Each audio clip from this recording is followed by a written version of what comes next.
Keesokan harinya aku pun terbangun dan ingin pergi mandi untuk pergi ke sekolah. Saat keluar kamar mandi, ibu tidak ada di rumah. Aku mencari ibu ke belakang rumah. Ternyata hari sudah siang dan aku tidak dibangunkan oleh ibuku. Dan di belakangku aku melihat ibuku sedang membakar sesuatu. Saat aku tanya, ibuku tidak menjawab dan menyuruhku untuk makan. Sebelum makan, aku pergi mandi terlebih dahulu. Saat ibuku selesai membakar kalung itu, ibuku segera masuk ke dalam rumah. Saat itu, pintu kamarku terbuka. Ibuku melihat aku sedang berbaring di kamar. Karena kejadian tadi malam, ibuku berpikir mungkin aku sangat kelelahan. Ibuku pun menutup pintu kamarku. Ketika berbalik badan, ibuku kaget melihat aku sudah berada di depannya. "Loh, kamu habis dari mana?" tanya ibuku. "Aku baru dari kamar mandi, Bu. Emang ada apa?" jawabku. Enggak ada apa-apa. Ya udah, pakai baju sana. Habis itu makan," ucap ibuku. Hari ini aku di rumah saja karena masih trauma soal kejadian semalam. Dan singkat cerita, beberapa minggu berlalu. Saat masuk ke sekolah, kami kedatangan murid baru yaitu Fahri. Fahri ini baru pindah ke kampung kami. Ia anak tunggal sama sepertiku. Fahri ini anak yang pendiam dan tidak mudah bergaul. Mungkin karena masih baru jadi dia agak malu-malu. 5 hari kemudian, saat kami berkumpul di lapangan, tiba-tiba Balung datang dan mengatakan kalau tadi dia melihat Fahri bermain seorang diri di depan rumah Pak Lukman. Mendengar hal itu, kami berniat untuk menyusul Fahri karena kami tidak mau kalau hal yang sama akan terjadi padanya. Saat kami sudah tiba di rumah Pak Lukman, ternyata si Fahri sudah tidak ada. Mungkin dia sudah pulang ke rumahnya. Tetapi entah kenapa tiba-tiba aku merasakan hal yang buruk akan terjadi. Ketika di rumah, perasaan buruk itu terus menghantuiku. Hingga keesokan harinya saat tiba di sekolah, aku sedikit lega karena tidak terjadi apa-apa dengan si Fahri. Perasaan buruk itu pun langsung menghilang dari pikiranku. Tapi lama-kelamaan, ku perhatikan tingkah si Fahri kok berbeda. Terkadang dia suka ngomong sendiri.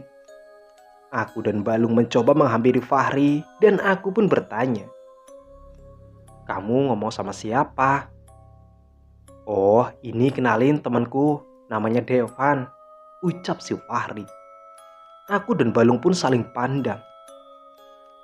"Udah gak waras ini anak," ucap si Balung. Aku pun langsung menyenggol si Balung untuk diam. Dan tanpa basa-basi, aku dan Balung pun meninggalkan Fahri. Dan ketika sore hari, kampung kami digegerkan dengan kabar hilangnya si Fahri. Aku yang mendengar hal itu cukup terkejut. Warga kampung pun membantu mencari keberadaan si Fahri. Kata ibunya, terakhir dia lihat main di belakang rumah. Dan tiba-tiba sudah tidak ada. Kami mencari Fahri sampai malam tiba. Tapi Fahri belum juga ditemukan. Kami pun pulang ke rumah masing-masing. Keesokan harinya pas hari Minggu, saat libur sekolah, sekitar jam 7 pagi, aku mendengar kabar bahwa Fahri telah ditemukan oleh Pak Manto di sebuah pohon bambu. Mendengar hal itu aku pun cukup senang, tapi kesenangan itu hanya sementara saja. Saat aku dan kawan-kawan tiba di lokasi, aku pun terduduk lemas dan nafas ini terasa sesak. Saat melihat jasad temanku Fahri berada di atas pohon bambu. Dan yang anehnya, batang pohon bambu yang segitu kecilnya tidak patah saat menahan badan si Fahri. Warga kamu cukup kesusahan menurunkan jasad temanku itu karena terjepit oleh batang-batang bambu tersebut. Di situ, kami keheranan dibuatnya. Bagaimana cara ia bisa manjat pohon bambu sampai setinggi itu? Dan setelah bersusah payah, akhirnya jasad temanku itu berhasil diturunkan. Setelah berhasil menurunkan jasad si Fahri, kami pun beramai-ramai mengantarkan jasad tersebut. Begitu sampai di rumahnya, betapa terpukulnya kedua orang tua si Fahri. saat melihat anak semata wayangnya kini telah tiada. Aku saja yang baru mengenalnya sudah sangat terpukul, apalagi kedua orang tuanya. Tak terasa, tiba-tiba air mata ini pun menetes. Aku masih belum percaya dengan apa yang terjadi. Malangnya nasibmu Fahri berakhir seperti ini. Rintihku dalam hati. Setelah pemakaman selesai, kami pun pulang ke rumah masing-masing. 2 hari kemudian, ibunya Fahri berniat menjual rumahnya dan segera pindah dari kampung kami. Hari-hari pun berlalu. Hampir setiap bulannya hal yang sama selalu terjadi. Sudah ada 3 korban saat itu. Kami pun mulai muak dengan keadaan seperti ini terus. Tapi mau bagaimana lagi? Jika kami menuduh Pak Lukman adalah pelakunya, kami tak memiliki bukti sama sekali. Jadi kami hanya bergantung pada Yang Maha Kuasa. Semua itu pasti bakal ada jalannya. Karena takut ada korban lagi, kami sama sekali tak pernah bermain ke lapangan lagi. Setiap pulang sekolah, kami hanya bermain di rumah masing-masing. Sungguh sangat membosankan, apalagi aku yang anak tunggal. Kerjaanku hanya nonton TV terus hingga berbulan-bulan. Tapi alhamdulillah, berkat rencana seperti itu, kami tak pernah mendengar ada korban lagi. Dan hingga suatu ketika, aku mendengar ada pengumuman di musola perihal orang meninggal lagi. Setelah aku mendengarkan dengan seksama, ternyata yang meninggal adalah istrinya Pak Lukman. Ibuku cukup kaget mendengarnya, karena pagi tadi ibuku baru bertemu dengannya di pasar. Dan keadaannya pun sehat-sehat saja. Tapi yang namanya takdir kita tidak ada yang tahu. Dikarenakan mereka jarang sekali keluar rumah. Jadi warga kampung kurang tahu istrinya meninggal karena apa. Ada yang bilang karena sakit. Karena pas dilihat jenazah almarhum badannya sangatlah kurus kering. Dan ada juga yang mengatakan mungkin karena sudah tidak lagi ada tumbal. Maka istrinya lah yang menjadi korban. Setelah pemakaman selesai kami pulang ke rumah masing-masing. Kini Pak Lukman hidup seorang diri di rumah besarnya itu. Dan singkat cerita, saat itu malam minggu. Ayahku mendapat giliran jaga malam atau ngeronda. Pas ronda berada di tengah-tengah kampung kami. Saat itu ayahku kebetulan lagi banyak kerjaan. Jadi ia menyuruhku untuk menggantikannya. Aku mengajak Balung malam itu supaya ada temanku di sana. Kami ada 6 orang ditambah Balung jadi 7. Di sana cuma kami berdua yang masih anak-anak, yang lainnya orang tua semua. Waktu menunjukkan pukul 1 malam. Saatnya kami keliling mutari desa, dari rumah ke rumah sambil membawa kentungan yang terbuat dari bambu dan 3 buah senter. Setelah lama berkeliling, tibalah kami di sebuah pemakaman umum atau kuburan. Pemakaman ini berada di pinggiran desa, dan di belakang kuburan itu ada hutan yang masih sangat rimbun. Kami pun mencoba menyenter ke arah hutan itu. Cukup lama juga kami menyenter hutan itu, dikarenakan jika ada maling yang terlihat oleh kami, pasti mereka larinya ke hutan ini. Pak, itu di sana kok kayak ada orang, ucap si Balung. Di mana? Tanya Pak Iwan. Itu Pak, di tengah-tengah kuburan itu, ucap Balung lagi. Saat Pak Iwan menyorotkan senternya, ternyata benar. Ada seseorang di sana yang membuat bulu kuduku meremang. Kalau aku hanya berdua dengan Balung, mungkin aku sudah lari terbirit-birit. Tapi karena rame-rame ya, aku pura-pura sok berani. Pertama kami pikir itu tadi setan. Lama-kelamaan dilihat lagi ternyata orang. Orang itu sepertinya sedang kerasukan. Dia menari-nari seperti tarian Jawa atau ronggeng. Aku nggak tahu nama tariannya. Tarian apa, pokoknya dia menari-nari nggak jelas gitu. Lama kami memperhatikannya, dan perlahan kami mulai mendekati sosok itu. Setelah agak lumayan dekat, barulah terlihat jelas wajah orang itu. Ya, orang itu adalah Pak Lukman. Saat itu dia masih terus menarik tanpa berhenti sedikit pun. Dan tiba-tiba dia menatap ke arah kami. Saat aku melihat wajahnya, raut wajahnya sungguh sangat menyedihkan. Ia seperti ingin mengatakan sesuatu, seperti ingin meminta tolong kepada kami. Astagfirullahaladzim, ucap Pak Iwan. Ada apa, Pak? Tanya kami. Coba kalian lihat di pundaknya. Ternyata ada sosok bertubuh besar yang dari tadi nangkring di pundaknya Pak Lukman.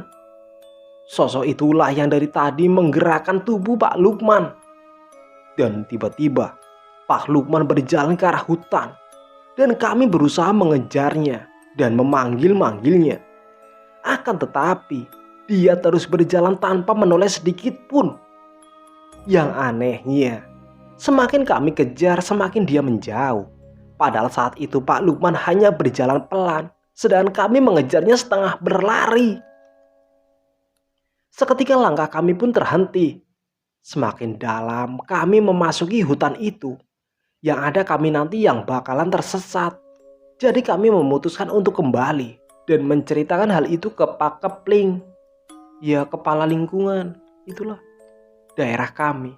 Tidak ada RT RW, yang ada cuma Pak Kepling. Keesokan harinya setelah melapor ke Pak Kepling, aku langsung OTW ke rumah Pak Lukman. Setelah sampai, kami mengetuk rumahnya dan bolak-balik memanggilnya.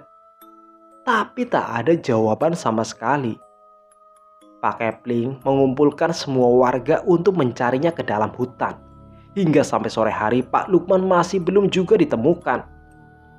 Saat itu juga Pak Lukman dinyatakan menghilang secara misterius. Kami pun pulang ke rumah masing-masing. Saat itu malam Jumat, saat giliran Pak Ali yang berjaga malam dan 5 orang lainnya. Mereka duduk di pos ronda sambil memainkan kartu untuk mengisi kekosongan mereka. Waktu menunjukkan pukul 1 malam. Saat mereka akan mau berkeliling, tiba-tiba dari kejauhan terlihat ada seseorang yang berjalan menuju ke arah mereka. Sosok itu ternyata adalah Pak Lukman. Saat Pak Lukman berjalan di depan pos ronda, betapa kagetnya mereka. Ternyata Pak Lukman bukannya berjalan, melainkan dia sedang melayang karena kakinya yang tak menyentuh tanah. Dia melayang sambil mengatakan, "Tolong saya." Semua yang menyaksikan itu bergidik ketakutan. Beberapa hari berlalu. Ternyata arwah Pak Lukman hanya muncul ketika malam Jumat saja, tepatnya jam 1 malam.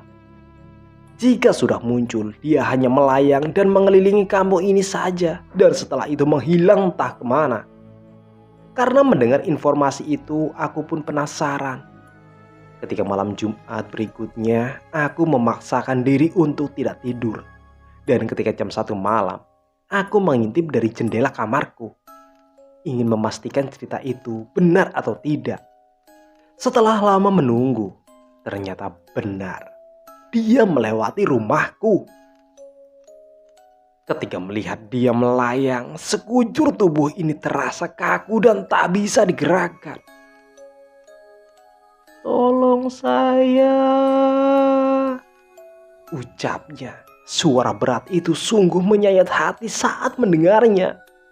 Aku berusaha untuk tenang dan perlahan badanku bisa digerakkan kembali. Aku bergegas menutup jendelaku dan berusaha untuk tidur. Keesokan harinya, warga kampung mulai resah dengan kemunculan arwah tersebut. Dan setelah berdiskusi, akhirnya Ustadz Imam pun menawarkan diri untuk mengatasi hal tersebut. Malam Jumat berikutnya, saat jam 1 malam, kami satu warga kampung dan Ustadz Imam sudah menunggu kehadiran arwah Pak Lukman.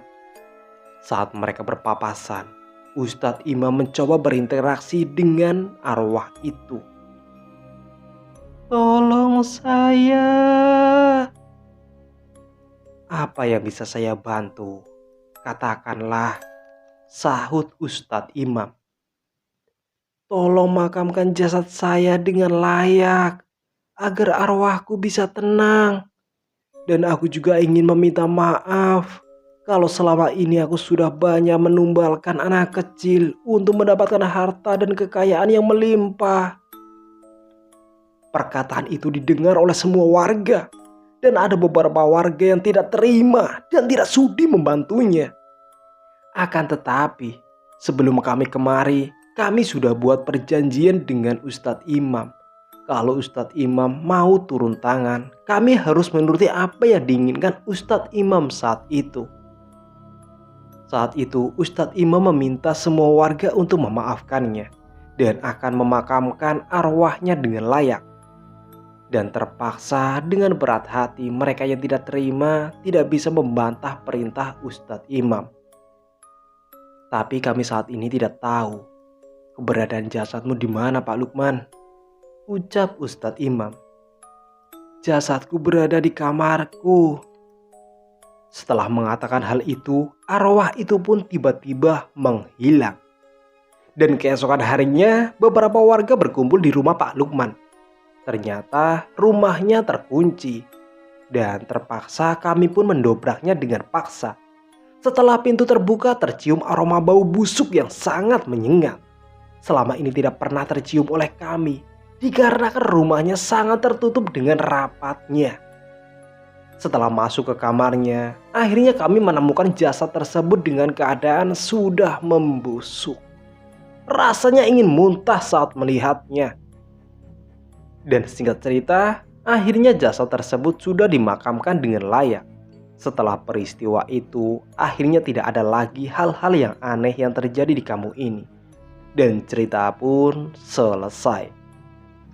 Oke teman-teman, itu adalah cerita dari Ais Winanda. Dan terima kasih buat Bang Ais yang sudah mengizinkanku untuk membawakan cerita ini. Dan mohon maaf bila ada kata-kata yang kurang berkenan dan cara bacanya juga belepotan. Dan saya pamit undur diri, sampai jumpa di cerita selanjutnya. Wassalamualaikum warahmatullahi wabarakatuh.